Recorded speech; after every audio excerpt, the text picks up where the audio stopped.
जी अस्सलाम वालेकुम स्टूडेंट्स। देखें जी, हम स्टडी करेंगे फोर्स। ये फोर्स लग रही है, किस पे लग रही है? ये कंडक्टर पे लग रही है। तो ये कंडक्टर कौन सा है? ये देखें, जिसके अंदर से करंट फ्लो कर रहा है इस साइड को।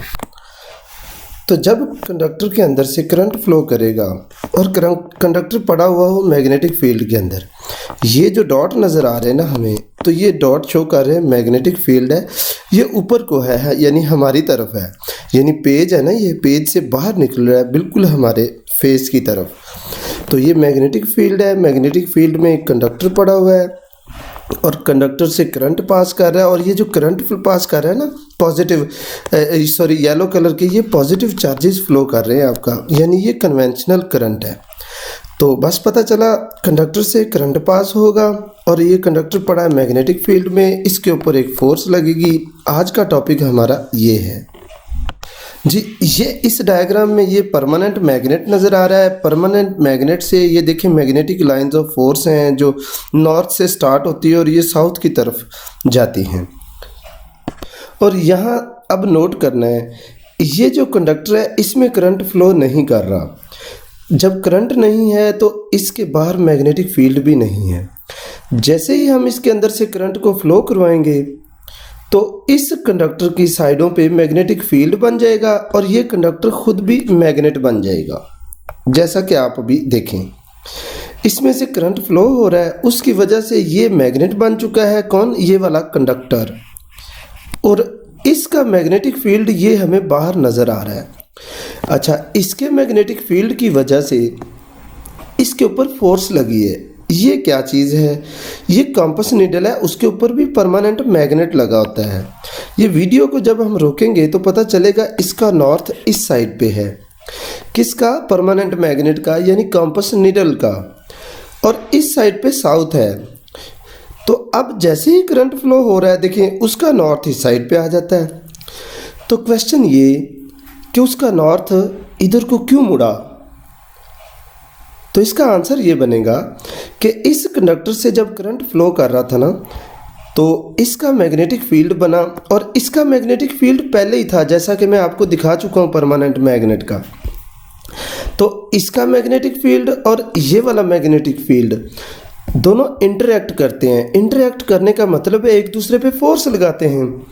उस फोर्स की वजह से ये नॉर्थ पोल इस साइड पे आता है जी। अभी तक आपको दो बातों का पता चला कि जब कंडक्टर से करंट पास होता है तो उससे क्या बनता है? मैग्नेटिक फील्ड, एक पॉइंट। और दूसरा नंबर ये कि ये मैग्नेटिक फील्ड इस परमानेंट मैग्नेट पे फोर्स लगा रहा है, बदले में ये भी उसके ऊपर फोर्स लगा रहा है, लेकिन वो कंडक्टर मूव नहीं कर रहा क्योंकि वो फिक्स किया हुआ है। ये कंपास नीडल लाइट वेट होती है, इसका मैस बहुत कम है, इसलिए ये मूव होती है जी। तो हमारा टॉपिक ये है force on a current carrying conductor placed in a magnetic field. तो नेक्स्ट टॉपिक क्या है? इसमें लिखा है जी electric current produces magnetic field. ये आप देख चुके हैं डायग्राम में। फिर उसके बाद मैग्नेटिक फील्ड एक्सर्ट्स फोर्स लगाता है ऑन अ परमानेंट मैग्नेट। तो फिर it implies that current carrying wire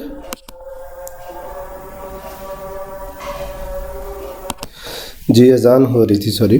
अच्छा, it implies that current carrying wire, अगर आपने वायर रख दी ना मैग्नेटिक फील्ड में, अभी मैं दिखाऊंगा, should also experience a force, उस पर भी फोर्स लगेगी when placed in the magnetic field. ये आपको नज़र आ रहा है, ये बैटरी अटैच है ना, तो इसके अंदर से करंट फ्लो कर रहा है, तो ये वायर करंट लेके जा रही है। इसको आपने मैग्नेटिक फील्ड में रखा, देखिए नॉर्थ और साउथ पोल है। तो ये करंट कैरिंग वायर है, इसके ऊपर भी फोर्स लगेगी। ये देखिए फोर्स इस साइड को शो की हुई है। और अगर देखिए बैटरी इधर पॉजिटिव था ना, अब पॉजिटिव दूसरी साइड पे आ गया, तो अब करंट इस साइड को क्लॉकवाइज चलेगा, जैसे क्लॉक चलता है ना ऐसे। तो अब फोर्स देखिए, पहले इधर राइट साइड को थी, अब यहाँ फोर्स लेफ्ट साइड को हो गई। तो आपको इस डायग्राम से पता चल गया कि फोर्स एक्सर्ट होती है किस पे? वायर पे। तो वायर कौन सी? जिसमें करंट फ्लो करे, और वो रखी किस में है? मैग्नेटिक फील्ड में जी अभी आपने देखा उस पिछली डायग्राम में बैटरी का क्या रोल था। बैटरी तो करंट प्रोड्यूस करती, produces current in the magnetic field में, इन द वायर में करंट आया, तो फिर वो करंट क्या करता है, यानी current carrying wire produces its own magnetic field, उसका अपना भी वायर का मैग्नेटिक फील्ड बन जाएगा। तो अब फील्ड हो गए दो, एक वो असल में मैग्नेटिक फील्ड परमानेंट मैग्नेट का था और दूसरा वायर का मैग्नेटिक फील्ड है। ये दोनों आपस में इंटरैक्ट करेंगे। इंटरैक्ट करने का मतलब है एक दूसरे के ऊपर फोर्स लगाएंगे। तो फिर एज ए रिजल्ट वो कहते हैं force is exerted on the wire. सच्चा फोर्स सिर्फ वायर पे लगा रहे हैं, एक्चुअली फोर्स मैग्नेट पे भी लगती है, वायर पे, क्योंकि वायर लाइट वेट होती है ना, इसलिए उसी की फोर्स कंसिडर करेंगे। और अब जो बड़ा इम्पोर्टेंट टास्क है इसके अंदर वो है डायरेक्शन, यानी डायरेक्शन ऑफ फोर्स। फोर्स किधर को डायरेक्ट होगी, देखें ना, depending on the direction of current, जिधर को करंट की डायरेक्शन होगी, the force on the wire इधर पुशेज और पुल्स इट टुवर्ड्स राइट, या तो राइट की तरफ होगी या फिर लेफ्ट की तरफ होगी। ये आप इस डायग्राम में देख चुके हैं कि यहाँ जब करंट चल रहा था इस एंटी क्लॉकवाइज डायरेक्शन में, फोर्स राइट साइड पे थी, और जब करंट इस तरह क्लॉकवाइज डायरेक्शन में चला तो करंट फोर्स जो है वो लेफ्ट साइड पे है। यहाँ माइकल फैराडे का भी कुछ हिस्सा आएगा। माइकल फैराडे ने डिस्कवर किया कि force on the wire is at right angle.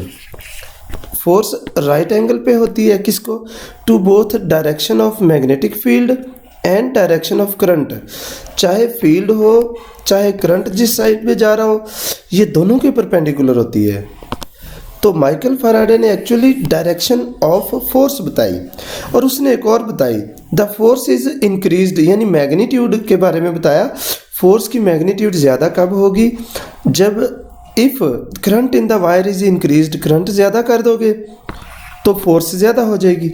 दूसरा, strength of the magnetic field ज़्यादा करोगे फिर भी फोर्स ज़्यादा हो जाएगी। तीसरा, length of the wire, wire की जो लेंथ पड़ी है ना इनसाइड द मैग्नेटिक फील्ड, जितनी वो ज़्यादा लेंथ होगी उतनी ही फोर्स ज़्यादा लगेगी। और यहाँ मैं आपको एक फार्मूला बता देता हूँ, आपकी बुक में तो ये नहीं है। ये फोर्स जो है ना, जब ये करंट देखिए, जब करंट आ रहा है ना इधर को और मैग्नेटिक फील्ड नीचे को है, जब करंट और मैग्नेटिक फील्ड में एंगल 90 का हो तब ये फार्मूला होता है फोर्स का। फोर्स तीन चीज़ों को मल्टीप्लाई करके आती है फोर्स की मैग्नीट्यूड सिर्फ। करंट, आई का मतलब करंट है, एल का मतलब लेंथ ऑफ द वायर, और बी का मतलब है स्ट्रेंथ ऑफ मैग्नेटिक फील्ड।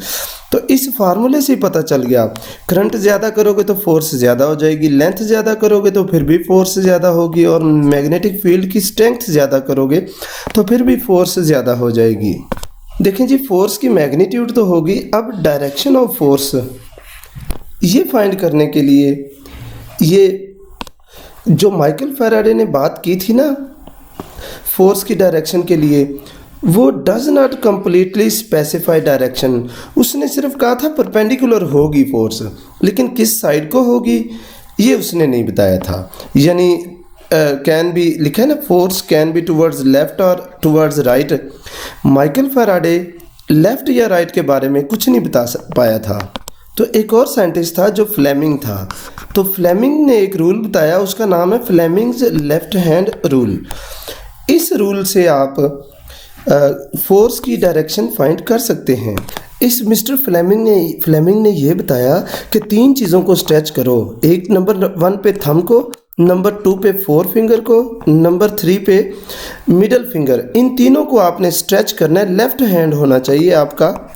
तो लेफ्ट हैंड की इन 3 फिंगर को ऐसे स्ट्रेच करो कि इन तीनों में 90 का एंगल हो, यानी तीनों परपेंडिकुलर हों एक दूसरे के। अच्छा, तो इस रूल के मुताबिक अगर आपकी ये 4 फिंगर ये मैग्नेटिक फील्ड की डायरेक्शन, यानी जिधर को मैग्नेटिक फील्ड है उधर को करें, और ये जो मिडल फिंगर आप उधर करें जिधर को करंट है, तो फिर आपको ये जो थंब है ना, ये आपको बताएगा कि फोर्स इस साइड को होगी। इससे डायरेक्ट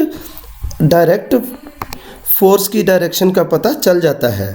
तो ये उसकी डेफिनेशन लिखी हुई है, stretch the thumb 4 finger and middle finger of the left hand mutually perpendicular, यानी 90 का एंगल होना चाहिए तीनों में, to each other if four finger जो है ना points in the direction of magnetic field and the middle finger in the direction of current